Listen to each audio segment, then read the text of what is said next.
911 calls are meant to bring help, a lifeline in moments of crisis. But sometimes, the calls that come in don't have easy explanations. Sometimes the voices on the other end report things that shouldn't be possible. Things that leave even the most experienced officers questioning reality. Tonight, we're diving into 3 of the most disturbing, unexplainable 911 calls ever recorded. Calls that start as routine, but end in something much darker. Turn the lights down and listen closely. Are you ready? Let's begin. Story number 1, The Basement Voice. I've been a cop for 12 years. I've seen things that keep me up at night, cases that don't sit right, faces that linger in my memory long after they're gone. But nothing has ever unnerved me like the night we responded to a 911 call about whispers coming from a basement vent. I still don't have an explanation for what we found. I don't know if I ever will. This happened 4 years ago, around midnight. Dispatch got a call from a man who sounded genuinely terrified. He said that for weeks he had been hearing something in his house, whispering, faint and distant, coming from the air vents in his bedroom. He had chalked it up to an overactive imagination, maybe the house settling, until tonight. Tonight, it was louder, closer, coming from the basement. I was patrolling with my partner Daniel when we got the call. It was a quiet night, one of those cold, still evenings where the streets feel emptier than usual. The man lived in a single-story house on the edge of town, an older home that looked like it hadn't been updated in decades.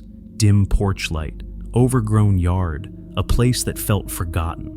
When he let us inside, I immediately noticed the way he kept glancing toward the hallway, like he expected something to step out from the shadows. His hands were shaking.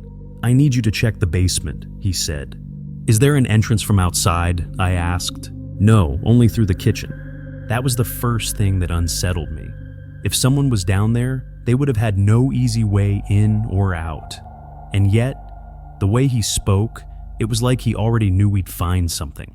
The basement door was in the kitchen, an old wooden thing that creaked when it opened. The stairs led down into a large, unfinished basement, concrete floor, exposed beams, the kind of place that felt colder than it should be.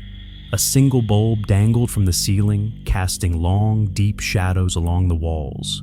We walked in slowly, scanning the room. Nothing seemed out of place. A few storage boxes, an old workbench, some shelves lined with dust-covered tools. But then, I noticed something. The vent. It was set low into the wall, near the floor, bigger than a standard air vent, and something about it made my skin crawl. I crouched down and pressed my ear against it. For a long moment, there was nothing but silence. Then, a whisper. "This doesn't make sense," Daniel muttered. "This shouldn't be here." I reached out and gripped the vent cover. It was loose, barely attached. It came off with a slight pull, revealing the opening in full. The tunnel was lined with dust and grime, but something about it felt wrong. The air drifting out of it was warm, warmer than the basement air, carrying a smell I couldn't quite place. And then I saw them, handprints, faint smeared marks in the dust, as if someone had crawled through recently. Daniel and I exchanged a look. We needed to see where this led. The homeowner refused to go near it, standing frozen near the stairs as Daniel and I pushed forward. The tunnel extended further than expected, leading deeper into the foundation of the house. We followed it with our flashlights, moving cautiously. Then, after maybe a few feet, the tunnel opened into a hidden room. It was small, maybe 6 feet by 6 feet. Concrete walls, no windows. The only way in or out was the tunnel we had just crawled through, and someone had been living there. A thin, stained mattress was crumpled against the wall. A pile of empty food cans and water bottles sat in the corner. The air was thick with the scent of unwashed skin, old sweat, something sickly sweet. Daniel pointed to the wall opposite the mattress. I hadn't noticed it at first, but there was another vent, this one leading back into the main house, right into the homeowner's bedroom. Whoever had been staying down here, they weren't just hiding, they were listening, watching. Daniel and I searched the room, but it was clear whoever had been there was gone. Not long before we arrived, we climbed back out, our nerves frayed, and called it in. Backup arrived, and we did a full sweep of the house and the property, but we never found anyone. The homeowner was shaken, but he insisted on staying the night. We told him to call if he heard anything. And he did. 3 nights later, he called 911 again. "The whispering," he said with a disturbed voice. "It's back." Officers responded within minutes. They found the front door unlocked. The lights were still on. But the house was empty. His car was in the driveway. His wallet and phone were on the kitchen counter. No signs of struggle, no signs of forced entry. Just an abandoned house, filled with silence. We never heard from him again. Story number 2. He knew my name. I don't usually talk about my time as a 911 dispatcher. People think it's fascinating, but the truth is, most of the calls are either routine or deeply disturbing in ways you don't want to carry with you. After a while, you learn to let them go. But there's one call I can't forget. It was a quiet shift, past 2 in the morning, the kind of night where time drags and your mind starts to wander. The phone rang, breaking the silence. I answered, half expecting a drunk dial or a minor domestic dispute. Instead, I heard breathing, shaky, uneven. 911, what's your emergency? A woman's voice, barely above a whisper. There's someone outside my house. I straightened up. My screen showed her name, address, a residential street in a quiet suburban neighborhood. Not the kind of place that saw much crime. I asked her to describe what was happening. "He's standing by the window," she said. "Just standing there, watching." Her voice sounded like she was trying not to cry. I asked if she knew him. "No," she whispered, "but I think he's been here before." That got my attention. I asked if she had seen him before, if she reported anything. She hesitated. I thought I was imagining it. Just little things. A shadow in the yard. Footsteps outside my window at night. But now, he's real. He's right there. Then she said something that made my stomach drop. "He's smiling at me." I heard a rustling sound, a shuffle of movement. Then, he's moving. He's going to the door. Her breathing was faster now, verging on panic. Then came the first bang, loud, heavy, like a body slamming against wood. Another and another. The sound of the doorframe creaking, straining. "He's trying to get in," she gasped. I told her to get somewhere safe now. A room with a lock, a bathroom, a closet, anywhere she could hide. She was crying now, but I could hear her moving, the sound of a door closing, a lock clicking into place. The banging stopped. Silence. Then, a new sound. A slow, deliberate scraping against the door. Fingernails? A knife? I didn't know.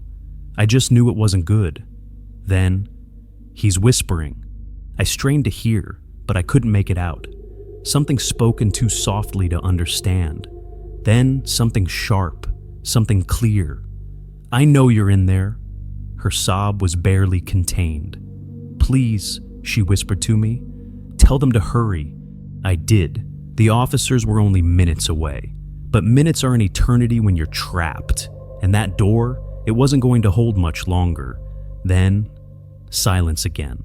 "Is he gone?" I asked. I could hear her trying to control her breathing. Then, a rustling. The sound of her shifting slightly. A creak of floorboards. Then something else. A new sound. A slow, deliberate knock. But not on the door. Not even on the walls. It was on the closet she was hiding in. A single slow tap. Then another. My stomach turned to ice. She didn't scream. She didn't speak. She didn't move. I heard the officers arrive before I could say anything. The sound of heavy boots, of voices shouting. Then, "Police! Hands where we can see them!" The closet door never opened. By the time they got to her, she was still inside, curled up, barely breathing. But the man, he was gone. The door had been forced, but there were no footprints outside. No signs of a car, no trail to follow, just the shattered wood, the damaged lock, and the woman, paralyzed in fear, repeating one thing over and over. He knew my name. The officers never found him. There was no record of him, no leads. But 2 weeks later, another woman, 5 streets away, called 911. Same story. A man at her window, same smile, same knocking. And then, like before, he vanished. But something didn't sit right with me. I started going back through the records, digging through past reports. There were others. Not just 2, not just 5, dozens. Scattered across different towns, different years, the same pattern. Always at night, always women alone. And every time, he left before the police arrived. No fingerprints, no DNA, no footage from cameras that should have caught something. He never spoke to the women beyond the whispering, never touched them, just watched, just waited, until the last possible moment, then disappeared. It was as if he wanted them to know he was there, wanted them to feel that fear. Story number 3, a call from the past.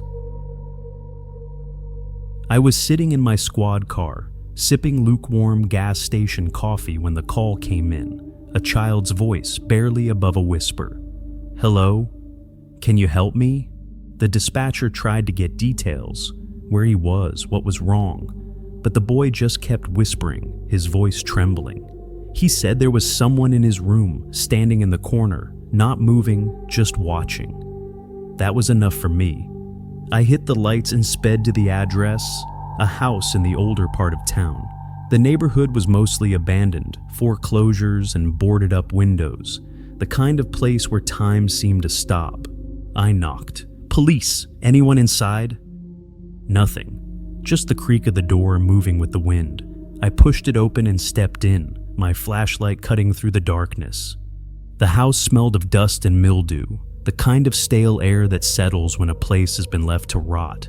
The furniture was gone, just the skeleton of a home left behind.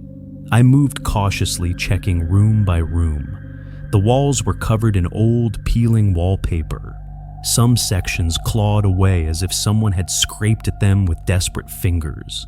Then I saw the staircase. At the top, a single door stood slightly open. The boy had said he was in his room. I took a breath and climbed. Each step groaned under my weight, the kind of sound that makes you feel like you're being followed.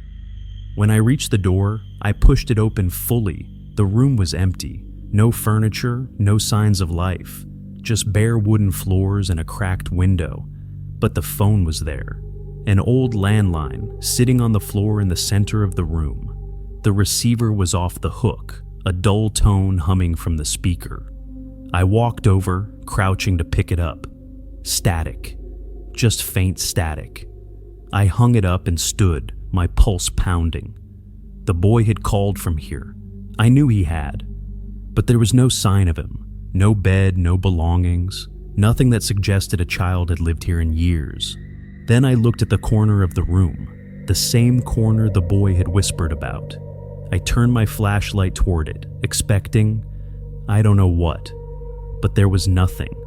Just an empty space. And then the closet door creaked. I hadn't noticed it before. A narrow door built into the wall, barely visible in the darkness. It shifted slightly, as if something had just moved inside. My fingers tightened around my gun. I screamed, "If someone's in there, come out now!" Silence.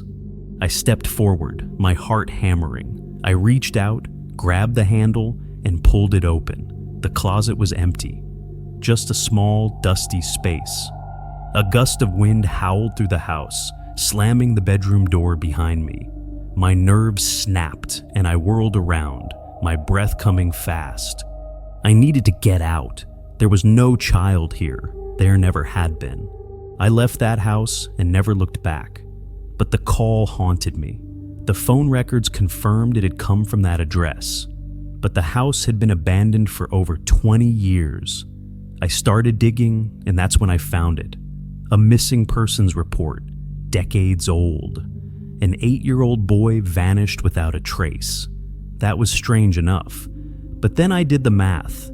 If he had survived, he'd be in his 30s by now. But no one ever saw him again. No body, no leads. Just a cold case collecting dust. I don't take midnight calls anymore.